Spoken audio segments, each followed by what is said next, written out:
52 ঘণ্টা পর সাভারের আশুলিয়ায় নবীনগর চন্দ্রা মহাসড়ক থেকে অবরোধ প্রত্যাহার করেছেন বার্ডস গার্মেন্টসের আন্দোলনরত শ্রমিকরা। বার্ডস গ্রুপের মালিক গ্রেফতার এবং বকেয়া পাওনা আদায়ে সেনাবাহিনী আশ্বাস দিলে দুপুর 1টার দিকে মহাসড়ক ছেড়ে দেন তারা। এতে 2 দিনেরও বেশি সময় পর যান চলাচল স্বাভাবিক হলো ঢাকা টাঙ্গাইল মহাসড়কে। সাভার থেকে শেখ আবুল বাশারের পাঠানো তথ্যচিত্র জানাচ্ছেন জাহিদুল আলম। শ্রমিক আন্দোলন তুলে নেয় দুপুরের পর থেকে স্বাভাবিক হয়েছে ঢাকা টাঙ্গাইল মহাসড়কের যান চলাচল। এর আগে সোমবার সকাল থেকে সাভারের নবীনগর চন্দ্রা মহাসড়ক অবরোধ করে বিক্ষোভ শুরু করেন বার্ডস গার্মেন্টসের শ্রমিকরা।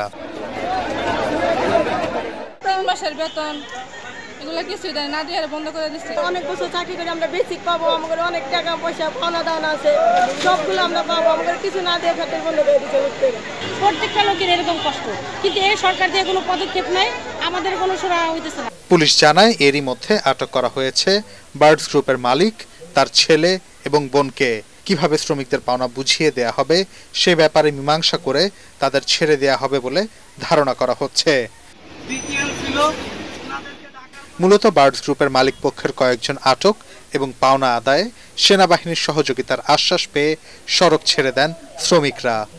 কর্মরত সকলকে চেক করে থাকেন। আন্দোলনরত শ্রমিকরা জানান, অর্ডার সংকট ও অর্থনৈতিক টানাপোড়েনে হঠাৎ কয়েকশো শ্রমিক ছাঁটাই করে বার্ডস গ্রুপ। প্রতিষ্ঠানটির পক্ষ থেকে জানানো হয়, সোমবার এসব শ্রমিক কর্মচারীদের পাওনা বেতন, সার্ভিস বেনিফিট ও ক্ষতিপূরণ বুঝিয়ে দেয়া হবে। তবে সোমবার গিয়ে দেখতে পান 3 মাসের সময় চেয়ে নোটিশ ঝোলানো হয়েছে প্রতিষ্ঠানটির গেটে।